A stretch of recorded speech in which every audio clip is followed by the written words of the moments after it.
తెచ్చేవాళ్ళు. పండగలప్పుడు, పెళ్ళిళ్ళప్పుడు ఒక 10 మంది కలిసి అందరూ కలిసి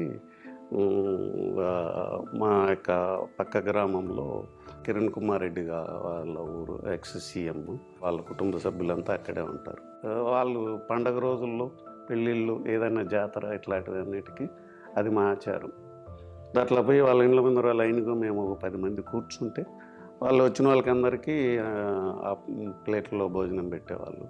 చదువు మీద హనుమంతుకున్న ఇష్టాన్ని గమనించిన తల్లి కృష్ణమ్మ ఆయన్ను బడికి పంపించారు. అంటే మేము గ్రామానికి వెళ్ళాం, భోజనం అడుక్కున్న భోజనం అది తీసుకొని వచ్చి రిటర్న్లో ఒక చెట్టు కింద కూర్చొని భోంచేస్తున్నాను ఇద్దరం కలిసి.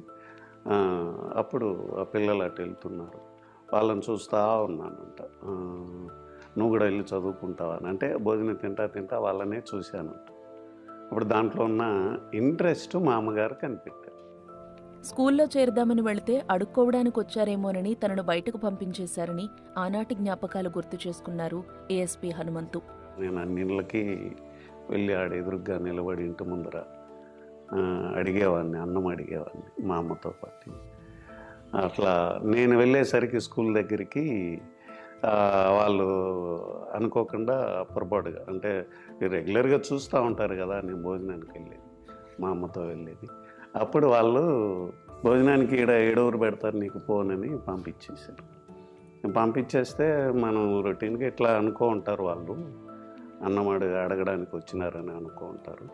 మళ్ళీ వెళ్దూలే రేపు వెళ్దాంలేనని మా అమ్మగారు పక్కన ఒక పలక తీసుకొని వేరే వాళ్ళని మళ్ళా తీసుకుపోయి పలక చేతిలో పెట్టించి నిలబెట్టించు. అక్కడ నా లైఫ్ ఇంకా టర్న్ అవ్వడం స్టార్ట్ అయింది. తన మాసిన బట్టలు చూసి కుక్కలు వెంటపడేవని, పిల్లలు పక్కన కూర్చోనిచ్చేవారు కాదని ఆనాటి పరిస్థితిని తలుచుకుని బాధపడ్డారు. అంటే ఎవరికైనా ఉంటుంది మాసిన బట్టలు.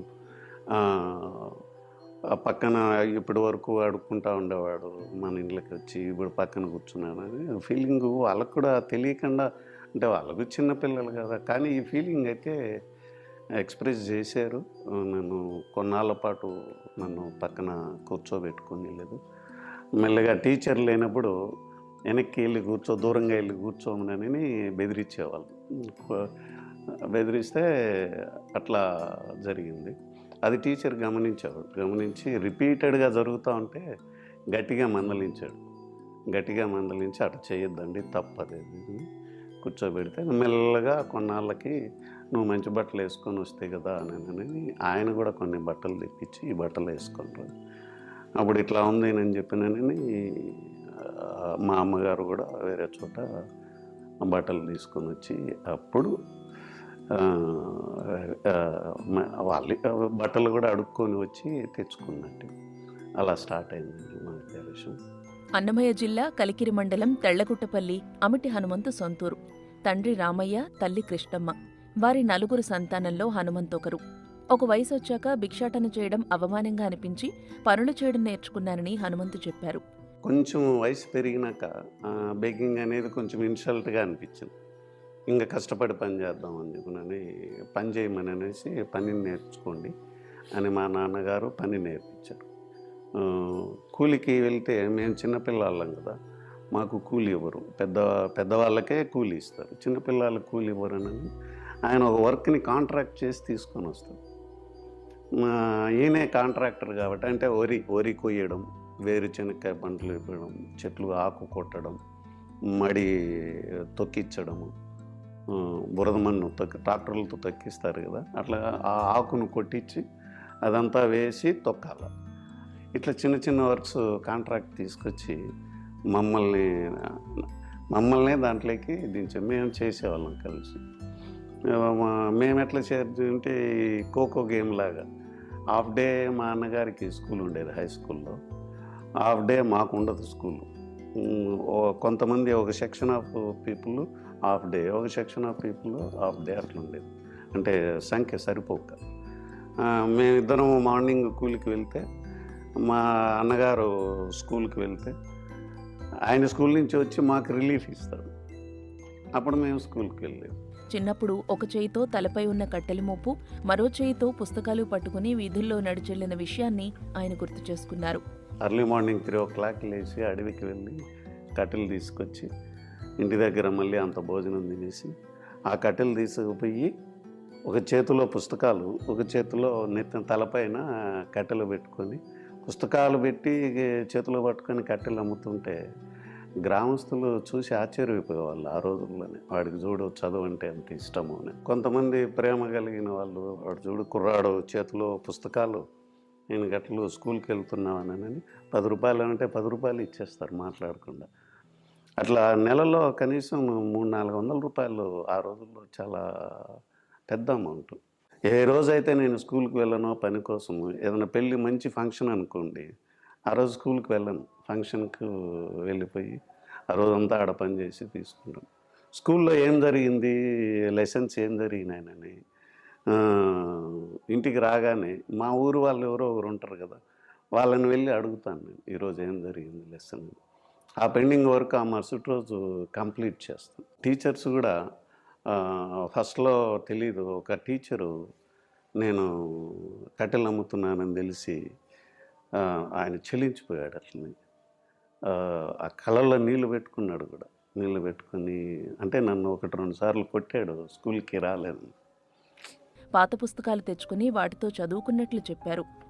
నా పుస్తకాలు నేనే తీసుకున్నా. సెకండ్ హ్యాండ్ బుక్లు ఎలా తీసుకునేవాడిని అంటే,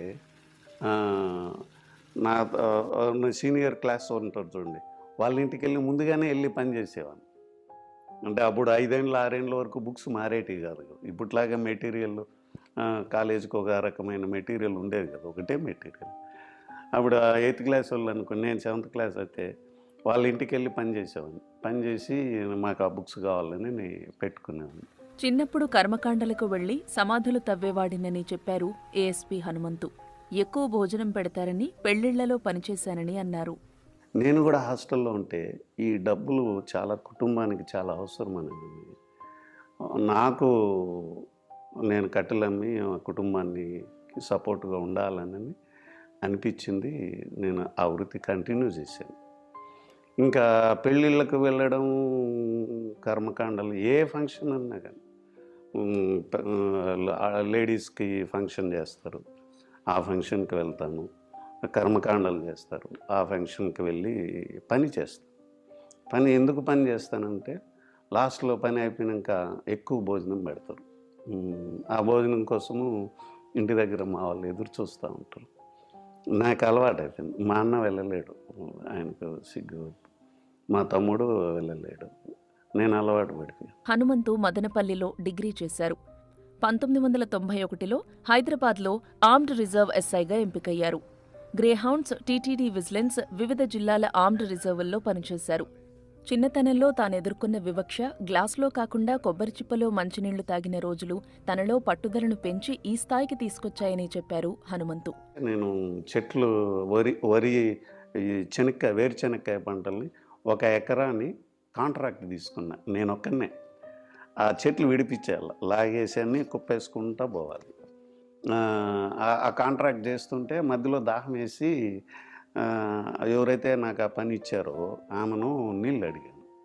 నీళ్ళు అడిగితే ఆమె ఇంటి చుట్టూ తిరుగుతుంది. ఎందుకమ్మా నీళ్ళు అడిగితే ఇంటి చుట్టూ తిరుగుతున్నావు, నాకు నీళ్ళు ఇవ్వనంటే, అదేనన్నా చెప్ప ఎత్తుకుతున్నా, చెప్ప దొరకలేదని. ఏమి ఇంట్లో గ్లాసులు లేవమ్మా నన్న, నీ గ్లాస్ ఇవ్వకూడదు కదా నీకు, అందుకని చెప్ప చూస్తున్నాను. ఆ చెప్ప ఇచ్చి ఆ చెప్పలో నీళ్ళు పోసింది. ఆ చెప్పతో తాగేటప్పుడు నేను బాధపడింది ఏదైనా ఉంటే ఆ రోజే. అంత కష్టం చేస్తాము వాళ్ళ దగ్గర, అంతేలేనా అంటే అప్పుడు కొంచెం బుద్ధి వచ్చిన వయసు కదా, పెద్దవాడిని అయ్యాను నేను. అది నాకు తెలిసి అది ఇంటర్మీడియట్లో అది జరిగిండేది. పోలీసు ఉద్యోగం కోసం కూడా ఎంతో కష్టపడ్డానని ఆయన అన్నారు. నేను హైదరాబాద్కి ఉద్యోగానికి వెళ్ళింది కూడా అండి, అది చాలా గొప్ప. ఇది బస్టాండ్లో ఉన్నానండి, నాకు హైదరాబాద్ తెలీదు. బస్టాండ్లోనే పడుకున్నా, బస్టాండ్లోనే ఉన్నా. బస్టాండ్లో బెంచ్ మీద పడుకొని సెలక్షన్స్కి వెళ్ళాను.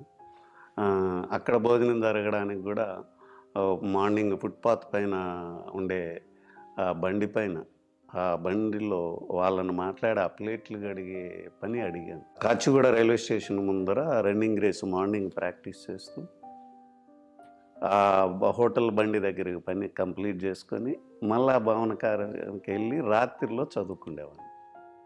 హనుమంతు ఇద్దరు సోదరులు ప్రభుత్వ ఉద్యోగాలు సంపాదించారు. ఆయన తల్లి ప్రస్తుతం వృద్ధాప్యంలో ఉన్నారు. తండ్రి మరణించారు. పోలీస్ అయ్యాక తన సొంత ప్రాంతంలో విధులు నిర్వహించిన రోజులను ఆయన గుర్తు చేసుకున్నారు. నేను కిరణ్ కుమార్ రెడ్డి గారు సీఎం అయ్యి ఫస్ట్ విజిట్ నగిరిపల్లికి వస్తున్నప్పుడు సీఎంకి కాన్వాయ్ పెడతారు. ఆ కాన్వాయ్లో ఎస్కాట్ ఆఫీసర్ డిఎస్పీ ర్యాంక్ పెడతారు. నేను డిఎస్పీ తిరుపతి. నన్ను ఎస్కాట్ ఆఫీసర్గా పెట్టారు. అంటే వాళ్ళ ఇంట్లో నేను పనివాడిని, వాళ్ళ ఇంటికి నేను వాచ్మ్యాన్ని. ఒకప్పుడు వాచ్మ్యాను, ఇప్పుడు ఆయనకి సెక్యూరిటీ ఆఫీసర్గా వస్తున్నాడని ఆయనది ఫస్ట్ విజిట్కి నేనే సెక్యూరిటీ ఆఫీసర్గా వెళ్ళడం గ్రామంలో ఒక పెద్ద టాపిక్ అయిపోయింది. అదే న్యూస్ వేశారు పేపర్లో, ఆయన ఇంట్లో ఉన్న వాచ్మ్యానే ఆయనకి సెక్యూరిటీ ఆఫీసర్గా వచ్చాడని. అది చాలా థ్రిల్లింగ్ అనిపించింది. ఇంకా అప్పుడు నేను అక్కడ సెక్యూరిటీ ఆఫీసర్గా ఉంటే బయట విలేజ్ వాళ్ళందరూ నాకు తెలిసిన వాళ్ళు కదా, వాళ్ళు పొరపాటుగా రే హనుమంతు నన్ను లోపలికి తీసుకో, రే హనుమంతు నన్ను లోపలికి తీసుకొని చాలా కొంచెం ఇటీగా అనిపించేది. తన కథ విని కొందరు విద్యార్థులైనా స్ఫూర్తి పొందితే చాలు అంటున్నారు హనుమంతు.